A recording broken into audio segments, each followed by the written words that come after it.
嚟呀行咯，旺角夜市，你同我笑住去，嚟呀行咯，旺角夜市，花燈閃，心都醉，你一句我一句，今晚就跟住去。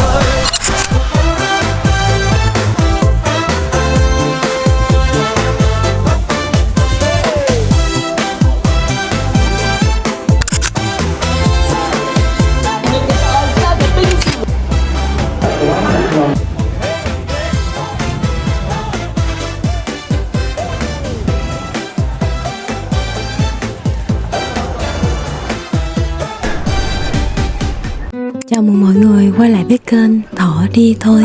Đây sẽ là cái tập đầu tiên trong chuỗi hành trình mới của Thỏ đến với Hồng Kông, một cái địa điểm quá quen thuộc qua những cái thước phim TVB nổi tiếng, một đô thị hiện đại náo nhiệt đan xen những cái góc phố cổ kính đầy hoài niệm. Và trong chuỗi vlog 6 ngày 5 đêm lần này, Thỏ sẽ kể lại cho mọi người nghe theo một cách rất riêng, từ trải nghiệm những món ăn bản địa, tìm hiểu về lịch sử văn hóa của từng địa điểm ở xứ Cảng Thơm, cho đến một ngày trở về tuổi thơ tại Disneyland. Và đặc biệt Thỏ sẽ chia sẻ tất tần tật những cái bí kíp du lịch tự túc giá rẻ, tiết kiệm mà vẫn trải nghiệm được một cách trọn vẹn nhất. Hello, xin chào tất cả mọi người. Hiện tại mình đang có mặt tại sân bay Tân Sơn Nhất để chuẩn bị khởi hành đi đến thành phố Hương Cảng, Hồng Kông. Hồng Kông không phải là một quốc gia độc lập mà là một đặc khu hành chính của nước Cộng hòa Nhân dân Trung Hoa, Trung Quốc đại lục.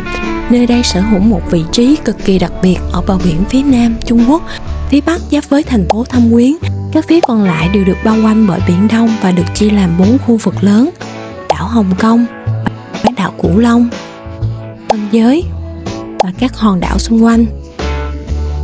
Sau hơn 150 năm là thuộc địa của Anh, Hồng Kông được trao trả lại cho Trung Quốc vào năm 1997 và vận hành theo nguyên tắc một quốc gia, hai chế độ, nghĩa là Hồng Kông hoàn toàn thuộc về chủ quyền của Trung Quốc, nhưng Hồng Kông được quyền duy trì hệ thống pháp luật riêng, kinh tế, tiền tệ riêng và cả hộ chiếu riêng độc lập với đại lục cho đến là ít nhất năm 2047. Chính lịch sử đặc biệt này đã tạo nên một Hồng Kông độc nhất vô nhị, một trung tâm tài chính đắt đỏ bậc nhất thế giới, nơi giao thoa mạnh mẽ giữa nền văn hóa hiện đại phương Tây và nét truyền thống lâu đời của phương Đông.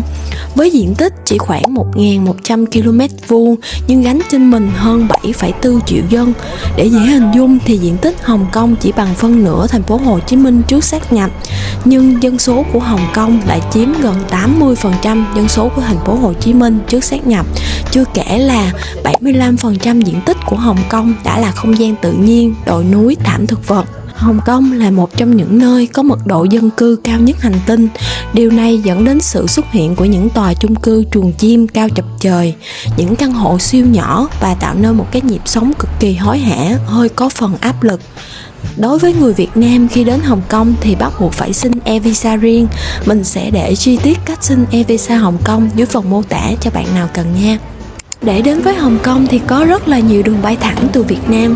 Trong đợt này Thỏ đã chọn bay với hãng hàng không 5 sao Cathay Pacific và mình đã săn được một cái giá vé rẻ đến bất ngờ luôn, chỉ 5 triệu khứ hồi với một hãng hàng không được xếp hạng tốt thứ 3 trên thế giới theo bảng xếp hạng 2025. Tại sân bay Tân Sơn Nhất thì hãng sẽ mở quầy làm thủ tục đúng 3 tiếng trước giờ bay. Các bạn nhớ check-in online trước ở nhà để có được chỗ ngồi tốt và tiết kiệm được thời gian làm thủ tục tại quầy.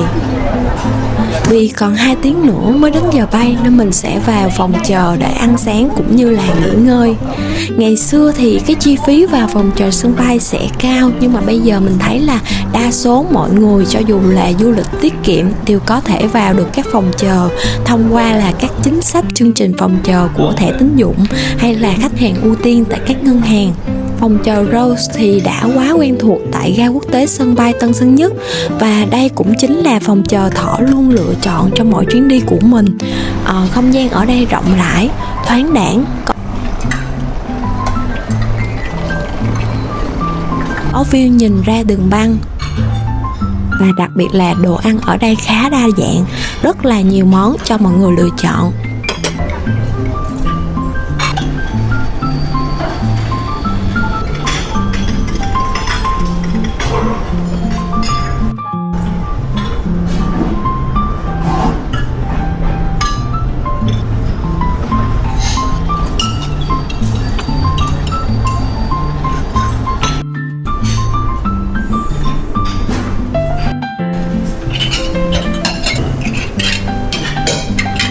quầy nước ở đây thì cũng có nhiều loại, mọi người có thể sử dụng không giới hạn.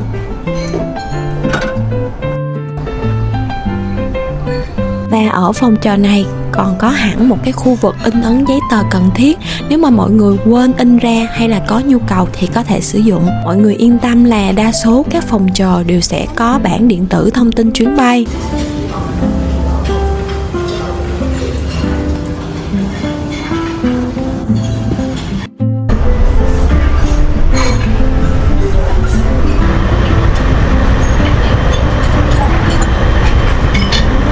Chuyến bay của Thỏ sẽ được khai thác bằng tàu bay Boeing 777-300. Passengers in priority groups 1, 2 and 3, you are welcome to continue boarding.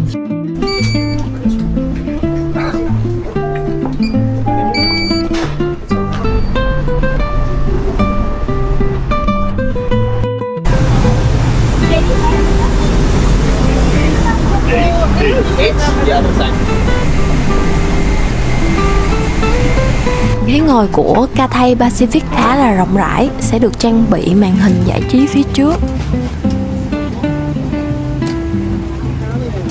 Sẽ được cung cấp tai nghe và mền.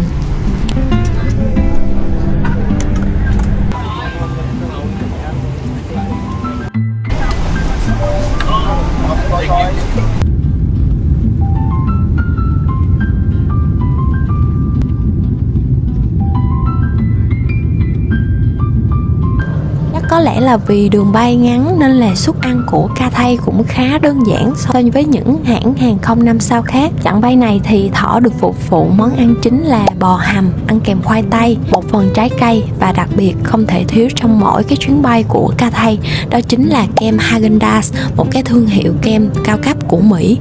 Về món ăn chính thì mình thấy là bò khá là mềm, tuy nhiên là khoai tây còn khá cứng. Vì là đồ ăn máy bay nên là cũng không có mong chờ gì lắm, nó ở mức không quá tệ là được rồi. Nhưng với kem Häagen-Dazs thì tất nhiên là không có gì để chê rồi, rất là ngon luôn. Cảm giác vừa nhâm nhi hũ kem vừa ngắm nhìn bầu trời, cảm thấy rất là chill luôn. Khi mà mọi người bắt đầu thấy những cái hòn đảo là mọi người sẽ biết là máy bay sắp hạ cánh rồi.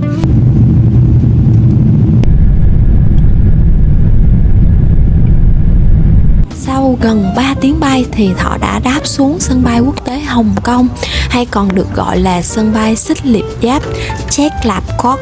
Từ khu vực hạ cánh, mọi người sẽ đi theo dòng người và lên tàu để đến khu vực nhập cảnh. Mình thấy là hải quan sẽ không có hỏi gì và nhập cảnh khá là nhanh. Họ sẽ đưa cho bạn một cái tờ giấy nhập cảnh rất là nhỏ như thế này, mọi người nhớ là giữ kỹ nha.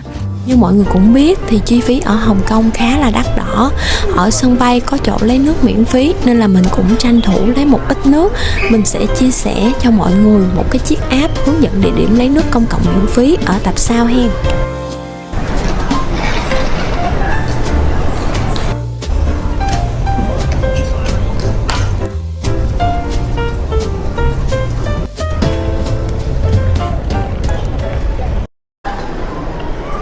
Năm 1998 thì Hồng Kông nổi tiếng thế giới với sân bay cải tắc nằm ngay giữa lòng thành phố. Máy bay lướt qua sát rạc các nóc nhà chung cư ở Cửu Long trước khi mà hạ cánh.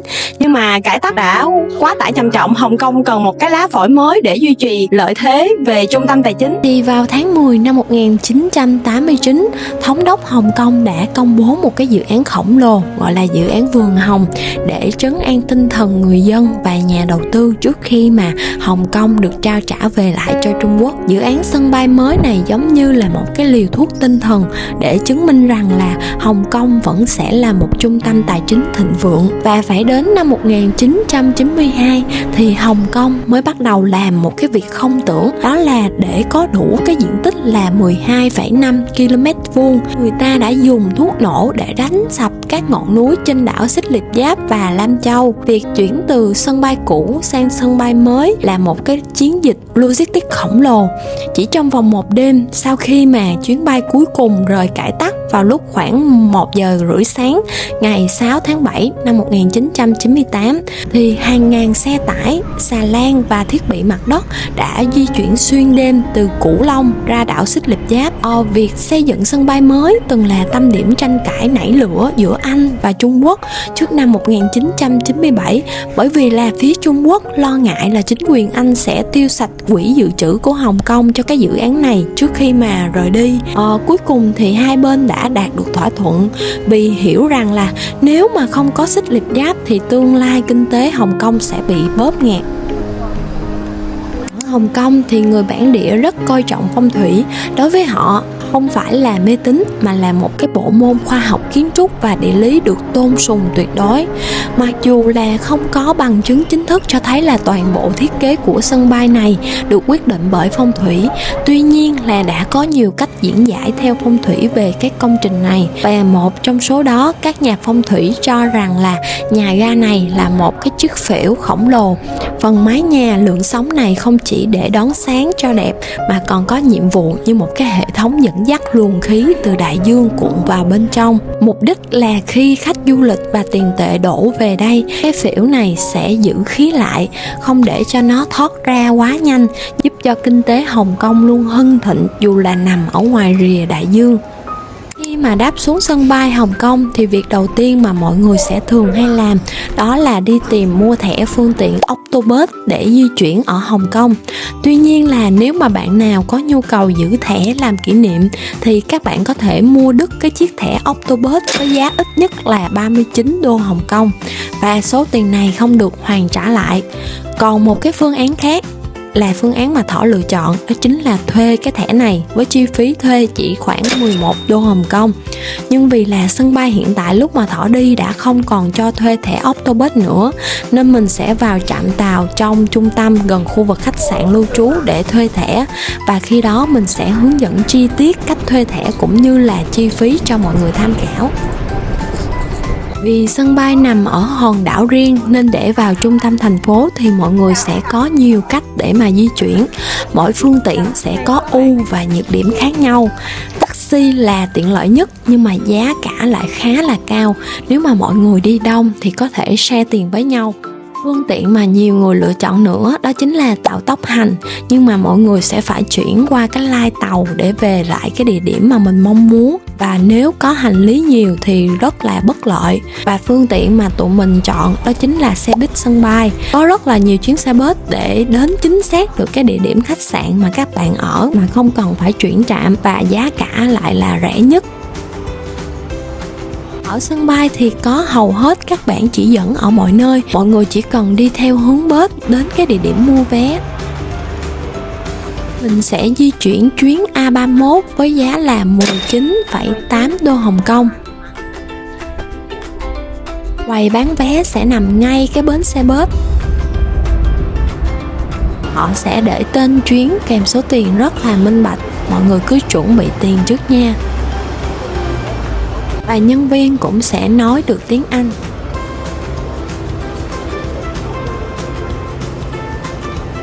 Vì có rất là nhiều tuyến xe bus nên là các bạn nhớ xem kỹ chuyến đi số mấy và đi theo đúng cái hướng cột chỉ dẫn nha. Chuyến của tụi mình đi sẽ là A31, thì vào ban đêm chuyến đó sẽ thêm chữ N ở đầu, nghĩa là NA31 thôi. Ở đây họ sẽ để sẵn các cột của từng mã chuyến bus nên là rất dễ dàng. Mọi người chỉ cần tìm đúng cái cột mã và xếp hàng lên xe thôi. Khi lên thì mọi người sẽ bỏ cái vé đã mua vào thùng tiền mặt ngay bác tài xế nha. Bạn nào mà chưa mua vé thì cũng có thể quẹt thẻ ngay tại đó luôn. Họ đã để hành lý ở phía dưới và lên tầng 2 của xe buýt để có thể ngắm cảnh. Ngồi ở đầu thì có thể ngắm cảnh rất là đẹp, nhưng mà lúc mà Thỏ đi thì nắng chiếu vô quá trời luôn. Trên xe bus cũng có sẵn chỗ để sạc pin đầu USB nha. Tranh thủ thủ trên đường về khách sạn thì Thỏ sẽ chia sẻ một vài thông tin cho mọi người để biết là mình nên di chuyển chuyến bus nào và xem bản đồ cũng như là cách di chuyển ở Hồng Kông thì mọi người có thể sử dụng Google Maps khá là phổ biến. Và ngoài ra thì còn có thêm một cái app là City Mapper. App này sẽ thể hiện giá tiền cho mọi người luôn, rất là tiện. Khác với Trung Quốc đại lục thì người dân Hồng Kông sẽ sử dụng tiếng Quảng Đông và tiếng Anh. Đa số những cái người trẻ và những người Hồng Kông ngày xưa đều nói được tiếng Anh, nhưng cũng sẽ có một bộ phận người dân không biết tiếng Anh, nên là các bạn có thể sử dụng Google Dịch nha. Về vấn đề SIM thì mình đã sử dụng eSIM, mạng rất là mạnh. Mình sẽ để link eSIM mình đã mua bên phía dưới phần mô tả nha, mọi người có thể tham khảo. Như mọi người cũng biết thì Hồng Kông sử dụng tiền tệ riêng, đó chính là đô la Hồng Kông. Vì là trung tâm tài chính nên là Hồng Kông chấp nhận mọi loại thẻ thanh toán và thẻ tín dụng. Tuy nhiên là để du lịch tiết kiệm thì Thỏ sẽ thường sử dụng tiền mặt, bởi vì các loại thẻ ngân hàng sẽ thường tốn một cái khoản phí chuyển đổi ngoại tệ và tỷ giá sẽ cao hơn. Nếu mà chỉ quẹt thẻ ít thì chênh lệch không có nhiều, nhưng nếu để chi trả cho cả một chuyến đi thì khoản chênh lệch có thể tiết kiệm được cũng không ít. Chưa kể là cũng có một vài quán ở Hồng Kông cũng chỉ chấp nhận tiền mặt, nên đây cũng là một tip du lịch tiết kiệm của Thỏ khi mà tài chính của mình chưa quá nhiều. Về các tờ tiền ở Hồng Kông cũng là một điều nhức cái đầu nha, vì cùng một cái mệnh giá nhưng lại có 3 cái tờ tiền khác nhau. Ở hầu hết các quốc gia chỉ có một ngân hàng trung ương duy nhất được quyền in tiền, nhưng mà ở Hồng Kông chính quyền ủy quyền cho 3 ngân hàng thương mại tư nhân cùng in tiền giấy áp dụng cho các mệnh giá từ 20 đô trở lên. Thỏ sẽ để đường link chi tiết các loại mệnh giá tiền cũng như là cách phân biệt chúng ở phần mô tả. Mọi người nếu mà có nhu cầu tìm hiểu thì có thể xem nha. Và tại sao một cái chính quyền trung ương mạnh như vậy lại nhường cái đặc quyền in tiền vốn là một cái biểu tượng quyền lực tối cao của một quốc gia cho 3 ngân hàng thương mại tư nhân?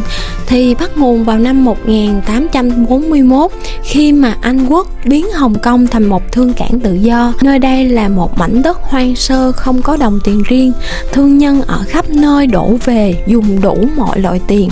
Thì chính quyền thuộc địa Anh lúc đó không thành lập một cái ngân hàng trung ương nào cả. Để mà giải quyết nhu cầu giao thương vội vã thì họ cho phép các ngân hàng thương mại tư nhân lớn lúc bấy giờ tự in tiền giấy dựa trên uy tín và lượng dự trữ vàng của chính cái ngân hàng đó. Đến năm 1935 thì cái hệ thống này vận hành quá là ổn định và hiệu quả đến mức là chính quyền Hồng Kông quyết định luật hóa luôn, công nhận tiền của các ngân hàng tư nhân này là tiền tệ hợp pháp. Nhưng đừng tưởng là các ngân hàng này muốn in bao nhiêu thì in, bởi vì cứ mỗi 7,8 đô Hồng Kông được in ra thì các ngân hàng phải nộp lại $1 vào kho bạc của chính quyền để làm vật bảo chứng. Vì thế mà về bản chất 3 ngân hàng chỉ là đại lý phân phối và thiết kế tờ tiền, còn bản chất dòng tiền hoàn toàn bị kiểm soát 100% bởi chính quyền thông qua đồng USD. Và thêm một cái sự thật nữa là các tờ tiền của 3 ngân hàng khác nhau này đều được in ra từ cùng một cái nhà máy duy nhất do chính quyền Hồng Kông nắm cổ phần chi phối tuyệt đối.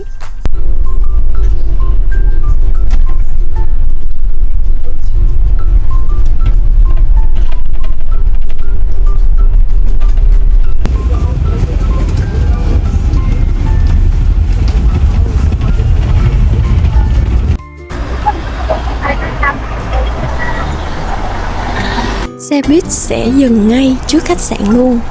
Như các bạn cũng biết thì khách sạn ở Hồng Kông cực kỳ là đắt đỏ mà phòng lại khá là nhỏ.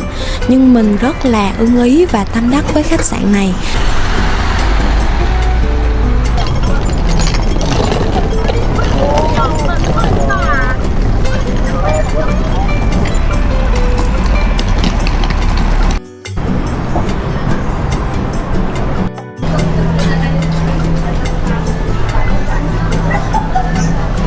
Mình sẽ làm thủ tục nhận phòng xong rồi thì sẽ quay review phòng cho mọi người xem, cũng như là bật mí cái giá phòng nha, khá là rẻ luôn so với mặt bằng ở Hồng Kông.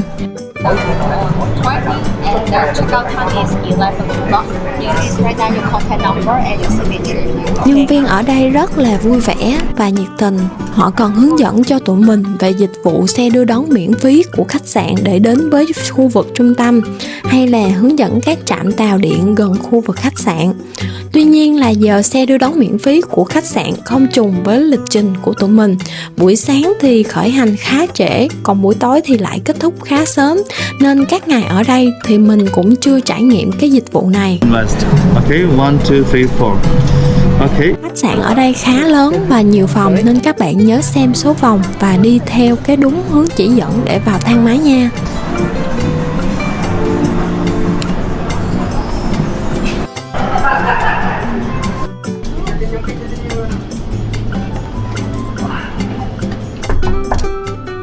Và đây chính là phòng của tụi mình. Diện tích của phòng khá rộng rãi theo như khách sạn để là 22 m².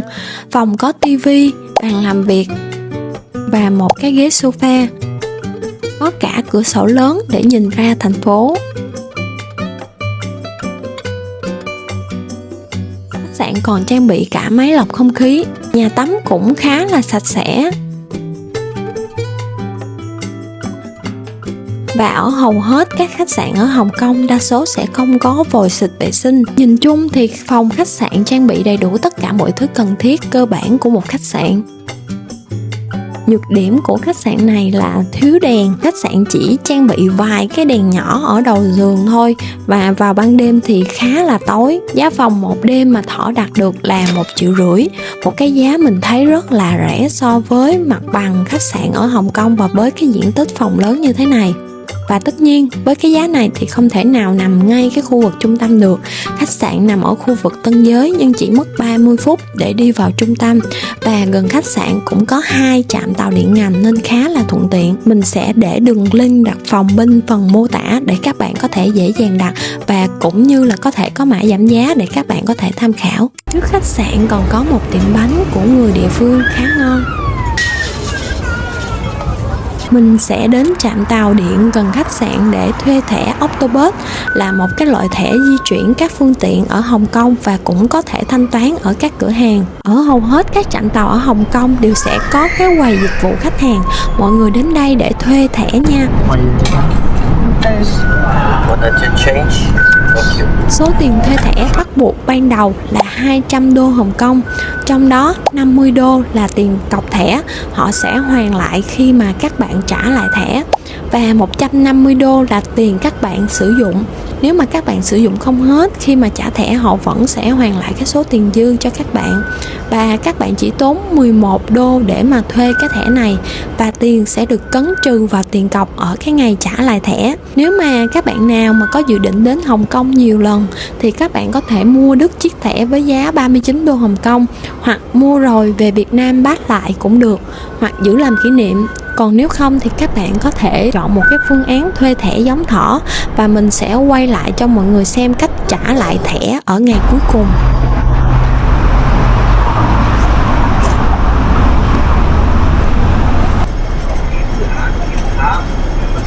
Sau khi mà thuê được thẻ thì tối nay tụi mình sẽ ghé một cái quán ăn địa phương gần cái khu vực khách sạn để ăn tối. Quán này thì được đánh giá khá cao và mình thấy là người bản địa ăn rất nhiều. Quán sẽ chủ yếu bán bún Vân Nam.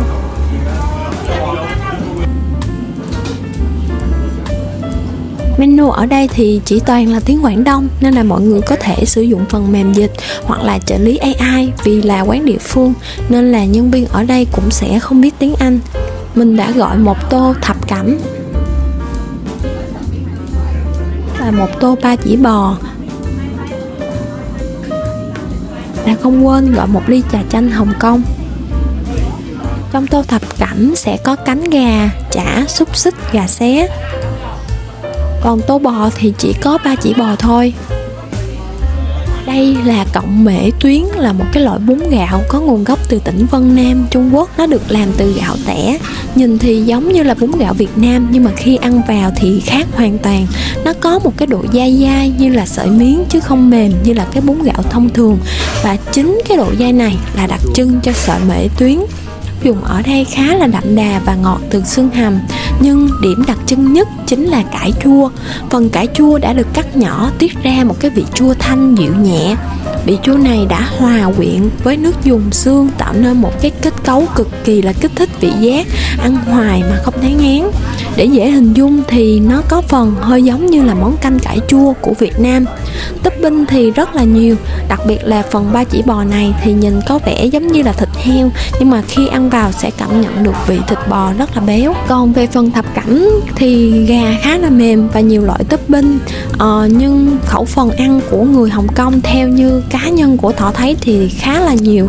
Một tô như thế này một mình Thỏ không thể nào ăn hết được. Và nếu như các bạn không ăn được hành giống Thỏ thì hãy nhớ ghi chú cho nhân viên nha. Mình không có biết là phần này nó sẽ có hành nhiều đến như vậy. Về tổng thể thì mình thấy là tô bún khá là ngon, và đặc biệt nhất là có lẽ nằm ở cái sợi bún Vân Nam này. Nếu mọi người có lưu trú khách sạn ở khu vực này thì có thể thử quán ăn này nha. Mình sẽ để định vị bên dưới phần mô tả. Một điều mình thích ở khách sạn lưu trú lần này nữa là phía dưới khách sạn có nguyên một cái trung tâm thương mại và cả siêu thị Aeon. Mình sẽ vào đó mua chút đồ ăn vặt và mua nước uống cho tối nay. Ngày mai thì mình sẽ đến những cái trụ lấy nước công cộng để mà tiết kiệm hơn. Và chắc có lẽ là mình sẽ tạm kết thúc tập này ở đây.